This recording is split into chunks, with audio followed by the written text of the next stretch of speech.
미국의 한 패션 잡지에서 뽑은 2016 최고의 베스트들에서 미국의 한 순위 전문 매체에서 뽑은 전 세계에서 가장 잘생긴 리더, 바로 캐나다의 주스틴 트리도 총리입니다. 2022년 기준 만 51세로 캐나다 역사상 두 번째로 젊은 총리이자 미남 총리로 유명하며 진보적인 정치 성향 때문에 한때는 캐나다의 오바마라는 별칭을 갖기도 했던 주스틴 트리도 총리에 대해 알아보겠습니다.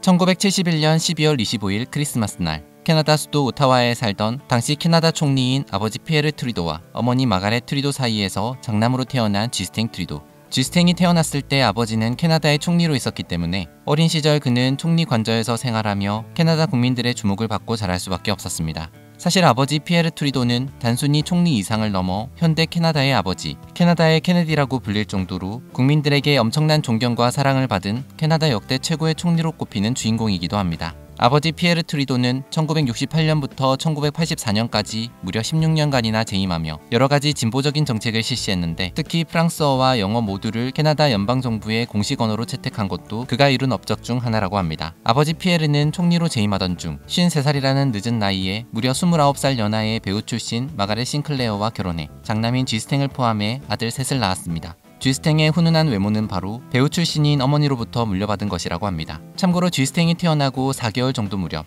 미국의 닉슨 대통령이 캐나다를 방문한 적이 있는데, 그때 피에르 트리도와 함께한 식사 자리에서 미래의 캐나다 총리 주스탱 트리도를 위하여 라고 건배사를 외친 적이 있었습니다. 그리고 닉슨 대통령의 예언대로 훗날 주스탱 트리도는 진짜로 캐나다의 총리가 된 겁니다. 1977년 주스탱이 7살이 되던 해에 아버지와 어머니는 별거를 하며 이혼 절차를 밟게 되고, 주스탱과 형제들은 주로 아버지의 손에서 자라게 됩니다.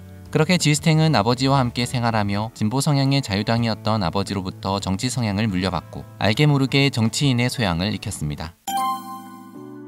태어나 보니 아버지가 총리 때문에 주스탱은 마음만 먹으면 부유하게 지낼 수도 있었으나, 어머니는 주스탱이 다른 아이들처럼 최대한 평범하게 자라길 바랐습니다. 그래서 남편을 설득해 주스탱을 공립학교에 보내고 또 리무진 대신 스쿨버스를 타고 등교를 하게 했습니다. 그러긴 했지만 주스탱이 스쿨버스를 타고 학교를 갈 때마다 왕립 캐나다 기마 경찰차가 버스의 뒤를 따라갔다고 합니다. 그러다 1984년 6월 아버지가 총리에서 물러나고 정치에서 은퇴한 후 주스탱과 가족들은 퀘벡주 몬트리올로 이사를 하게 됩니다. 그리고 그 무렵부터 주스탱은 아버지와 함께 스파링을 하며 복싱을 배웠습니다. 사실 주스탱은 키 188cm의 훤칠한 신체 조건에 운동신경도 남달랐는지 젊은 시절엔 복소로 활동할 만큼 수준급의 복싱 실력을 자랑한다고 합니다. 집안 좋아, 얼굴도 잘생겨, 운동도 잘해. 그야말로 엄친아였던 주스탱은 그래서 때론 친구들에게 시기와 질투를 받기도 했습니다. 실제로 미국 시트콤 프렌즈에서 챈들러 역을 맡은 매튜 페리는 주스탱과 초등학교 동창생인데, 한 번은 주스탱이 운동을 너무 잘해 질투가 나서 친구들과 작당을 해 주스탱을 때린 적이 있다고 고백을 하기도 했습니다. 그렇게 뭐 하나 빠지지 않는 주스탱은 머리까지 좋았습니다. 1994년엔 캐나다의 최고 명문 중 하나인 맥길대에서 문학학사 학위를 받고 1998년엔 브리시티 컬럼비아 대학에서 교육학 학사 학위를 받게 됩니다. 하지만 그때까지만 해도 주스탱은 정치에는 큰 관심을 두지 않고 여행을 즐기거나 중학교 임시교사나 스노우보드 강사, 바텐더 등을 하며 자유분방한 생활을 하며 지냈습니다. 그러다 그가 사회에 관심을 갖게 된 사건이 하나 일어나게 됩니다. 막내 동생 미셸이 스키를 타다 그만 눈사태로 사망하고 만 것입니다. 이를 계기로 주스탱은 겨울 스포츠 안전을 위한 캠페인 등을 참여하는 등 조금씩 사회적인 활동에도 눈을 돌리게 됩니다.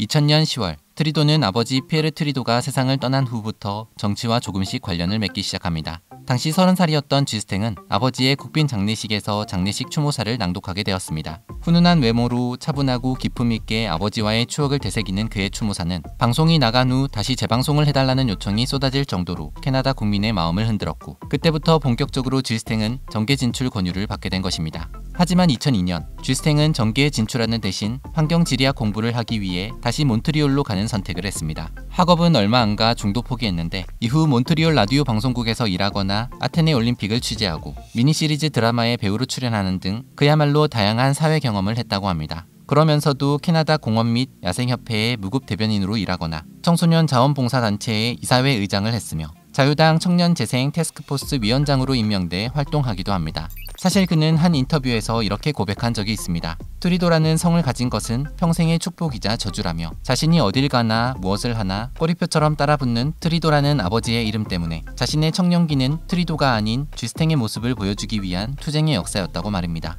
그렇게 쥐스탱으로 다양한 인생을 살아가던 그는 2003년 6월 한 자선 행사에서 자신의 막내 동생인 미셸의 반 친구이자 고향 동생이었던 소피 그레고어를 행사의 공동 진행자로 우연히 만나게 됩니다. 소피는 케벡 지역의 방송 진행자로 일하고 있었는데 이 만남을 계기로 둘은 사랑에 빠졌고 2005년엔 결혼에 꼴이 나며 이남일녀의 아이까지 얻게 됩니다. 이후 2008년 쥐스탱은 자신이 살았던 퀘벡주 몬트리올에서 처음으로 국회의원에 출마했습니다. 그리고 첫 출마한 선거에서 당당히 당선이 되며 드디어 정치에 발을 들여놓게 됩니다. 2011년 쥐스탱은 국회의원으로 재선에 성공한 후 자유당 대변인으로 활동했습니다. 그러면서 쥐스탱은 자유당 대표를 맡아달라는 제안을 계속해서 받기 시작했습니다. 국회의원 한 지 몇 년이나 됐다고 당대표냐며 여러 차례 거절을 했지만 결국 2012년 쥐스탱은 자의반 타의반으로 당수 경선에 뛰어들게 됩니다. 정치적 입지가 좁은 데다 아직 경험이 부족하다는 비판이 있었음에도 쥐스탱은 78.76%라는 압도적인 지지 속에 2013년 43살의 나이로 자유당의 당대표로 선출되었습니다.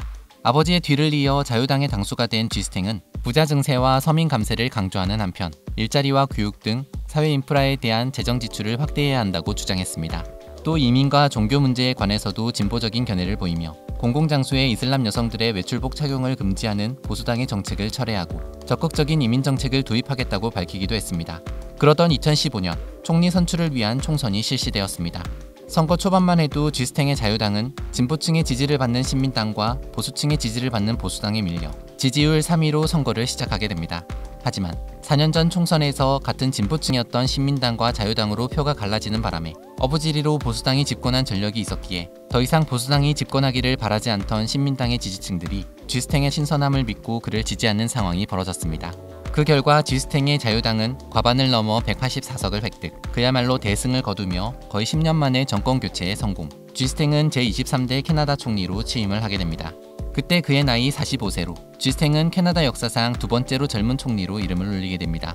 그리고 총리로 확정된 다음날 쥐스탱은 파피노 지역구 지하철역에 가서 출근하는 시민들과 악수를 하는 파격적인 모습을 보이기도 합니다. 평소 다문화주의를 존중했던 쥐스탱은 총리가 된 이후 우주 비행사부터 버스 운전사, 장애인, 시크교도, 아프가니스탄 출신 난민 등 캐나다 역사상 가장 다양한 출신 성분으로 이뤄진 내각을 구성했습니다. 그래서 취임식 당일에는 여러 장관들이 성경, 꾸란, 캐나다 원주민 샤머니즘 용품을 사용해 선서를 하는 등 다채로운 모습을 보여주기도 했습니다. 또한 스스로 나는 페미니스트라고 얘기할 정도로 성평등에도 관심이 많던 그는 내각의 남녀 비율을 1대1로 구성하기도 했습니다. 누군가 왜 남녀 성비를 1대1로 구성했느냐고 묻자 지금은 2015년이니까요 라고 답했다는 쥐스탱 트리도 총리. 그는 특히 기후변화에도 관심이 많았는데 2016년 12월엔 북극 전역에서 석유 및 가스 시출을 5년간 하지 못하도록 하는 법령을 만들기도 했습니다. 또 2017년 미국 트럼프 대통령이 난민들의 입국을 막았을 때 캐나다는 난민을 환영한다며 시리아 난민을 통 크게 받아들이기도 했습니다. 그렇게 2019년 11월 그의 첫 임기가 끝난 뒤에 캐나다 학자 24명의 평가에 따르면 쥐스탱은 공약의 92%를 전부 또는 부분 이행하며 지난 35년 사이 캐나다 행정부 중 가장 좋은 성적을 받았다고 합니다. 물론 첫 임기 4년 동안 많은 비판에 시달리기도 했습니다. 그중 가장 대표적인 하나가 기후변화를 강조하면서 정작 오바마 대통령이 환경 파괴 및 기후변화를 우려해 2015년에 봉쇄했던 키스톤 X의 송유관 계획을 트럼프 대통령과 덜컥 계약을 해버렸다는 점입니다. 또 자신의 핵심 측근들이 캐나다의 최대 건설업체로부터 뇌물을 받은 혐의로 수사를 받고 있을 때 이를 무마하도록 압력을 가한 사실이 드러나며 쥐스탱의 지지율은 급락하기도 했습니다. 겉 다르고 속 다르다는 이미지까지 생겨나며 쥐스탱의 재집권에도 빨간불이 들어오는 듯 했습니다. 그러면서 84년 만에 연임에 실패한 다수당 총리라는 불명예를 뒤집었을 뻔도 했습니다. 하지만 진보 성향 유권자들 사이에서 쥐스탱의 연임 실패에 대한 위기감이 고조되며 자유당 쪽으로 표가 집결되었고 쥐스탱은 가까스로 연임에 성공할 수 있게 됩니다. 그리고 다시 2021년에 치러진 44대 총선에서 자유당은 하원 338개 의석 중 156개의 의석을 획득하며 쥐스탱은 3선에 성공했습니다. 과연 세 번째 총리 연임에 성공한 쥐스탱 트리도는 앞으로 또 어떤 모습을 보여주게 될 것인지, 아버지의 뒤를 이어 캐나다 최고의 총리로 이름을 남기게 될 것인지, 아니면 말만 앞서는 정치인이 될 것인지, 지금까지 진보 정치의 아이콘이자 세계에서 가장 잘생긴 리더, 캐나다의 훈남 총리 쥐스탱 트리도에 대해 알아봤습니다.